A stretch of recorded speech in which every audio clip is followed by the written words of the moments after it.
Ал ағайын сұмдық жаңалық болып жатыр мына жерде. Президентіміз Қасым-Жомарт Тоқаев өзінің ассамблеясының съезінде мынандай бір мәлімдеме жасады.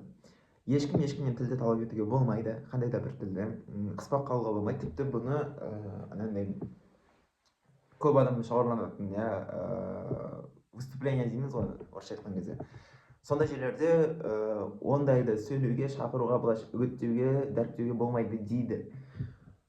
Әрине бұл жерде қазақ тілді қолдайтын азаматтар не үшін қолдамау керек? Олар қолдайды, міндетті түрде қолдау керек азаматтар алақтағыны бұл әңгімені былай таратып жібереді.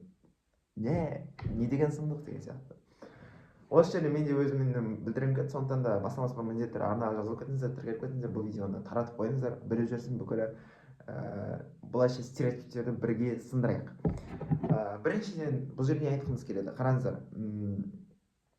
Бұл жерде ешкімді қыспақ қалмау деген менің ойымша, білмеймін, соңғы кездердегі анау Магнум басқа бір тақырыптардың аясында шығып жүрген ақпарат. Ол негізінде бұл менің субъективті пікірім, мен ол жағын тереңірек бір зерттеп көрмедім. Алайда демократия деген не үшін керек? Біз Қазақстанда демократиялық зайырлы мемлекет дейміз, мысалы кеңес үкіметін еске алайықшы. Кеңес үкіметінде тоталитарлы режим, бүкілі біреуге бағынады, ешкімнің былайша айтқанда құқығы жоқ, бірден репрессияға, өзінің жеке ойын айта алмайды, тек қана бағыныштылық. Бұл әрине халықтың бақытсыз өмір сүруіне, ішкі эмоциясының төмен түсуіне, ішкі күйзелістерге алып келеді. Ең соңында бәрібір де халық немесе көтеріледі, немесе анау мемлекет ауыртпалығына құлайды. Сондықтан да міндетті түрде демократия керек. Не үшін? Себебі демократия бұл тәуелсіздіктің, еркіндіктің бірден бір белгісі. Бірақ тура жаңағы әңгімеден шығады. Демократия ол не үшін керек? Демократия ол тәуелсіздікті сақтап тұру үшін керек. Ал тәуелсіздік қалай сақталады? Тәуелсіздіктің сақталу ең бірден бір жолы ол тіл. Сен ана тіліңді алып тастасаң, этнос деген өзі үш нәрседен тұрады: біл, дін, тіл. Сен тілді алып тастасаң болды, сен этнос бола алмайсың. Сен қазақ деген қазақ болып қала алмайды, тілді алып тастасаң. Ал соңғы кездері осындай бір ешкімге талап етуге болмайды, қазақ тілін талап етуге болмайды Қазақстанда жүрген деген сияқты әртістер бұл менің миға сыймайды енді.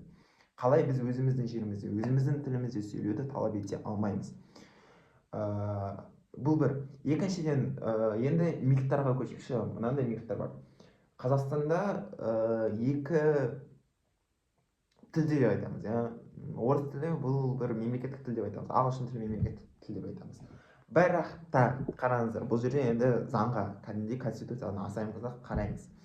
Конституция бойынша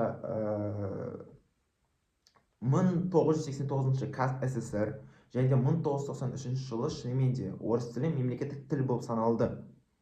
Яғни қазақ тілімен қатар орыс тілін қолдана беруге болады. Бірақ дәл қазіргі конституцияда орыс тілі ол мемлекеттік тіл ретінде қарастырылмайды, ол тек қана ресми тіл.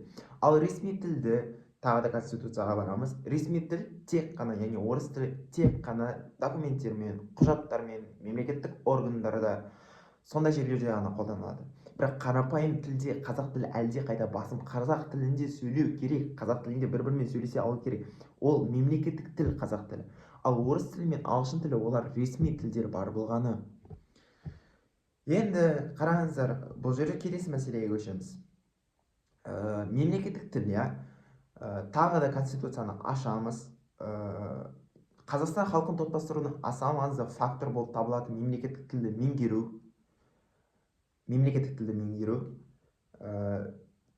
1997 жылы жасалған және де қазіргі деген өзінің осы бір кейпін сақтап қалған Қазақстан Республикасының Конституциясының 151 заңы 4 бабында Қазақстан Республикасының әрбір азаматының парызы дейді.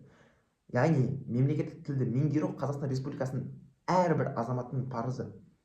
Біз не үшін әрбір азаматтың парызы болсақ, одан талап ете алмаймыз қазақша сөйлеуді? Не үшін? Біз керісінше талап етуіміз керек, себебі бұл конституцияда жазылған. Конституцияға керісінше қарама-қарсы болмау керек. Осы қарама-қарсы бұнымен тағы да бір мәселе болып жатыр. Қырғызстанда мемлекеттік қызметшілер қырғыз тілін білу керек деген заң қабылданып отыр. Қызық негізінде. Қырғызстан үкіметі мемлекеттік және муниципалдық қызметкерлердің қырғыз тілін меңгеру деңгейіне қатысты жаңа талаптарды бекітті. 2025 жылдан бастап барлық мемлекеттік қызметкер қырғыз тест арқылы білімін растауы қажет. Олардың нәтижесі Б1, орта деңгейден кем болмауы керек дейді. осындай бір талаптар қойылып жатыр Қырғызстанда. Өзіміздің көршілес қандас, қанымыз бір бауырластарымыз, керемет күшті жұмыс. Ал біздің отырған тұрысымыз мынау сұмдық жағдай. Егер де осылай бара беретін болсақ, онда басқа бір елдің отарына қайтадан кіріп кету, басқа біреуге құл болып кету ол әбден болатын нәрсе. Себебі тілі жоғалған ұлттың өзі жоғалады, тіл жоғалса намыс жоғалады. Тілді талап етуіміз керек. Оның еш оғаштығы, оны бір нацистке санау, шовинизмге санау мүлде қате. Қазақ тілінде біз басқа мемлекеттерде қазақ тілін талап етеміз. Біз қазақ тілінде, яғни қазақ жерінде қазақ тілін ғана талап етеміз. Бар болғаны осы. Айтарым осы, ойларыңызбен бөлісіп кетіңіздер, таратып қойыңыздар, арнаға жазып кетіңіздер, сіздермен бірге болған қазақ профессор келесі видеода кездескенше.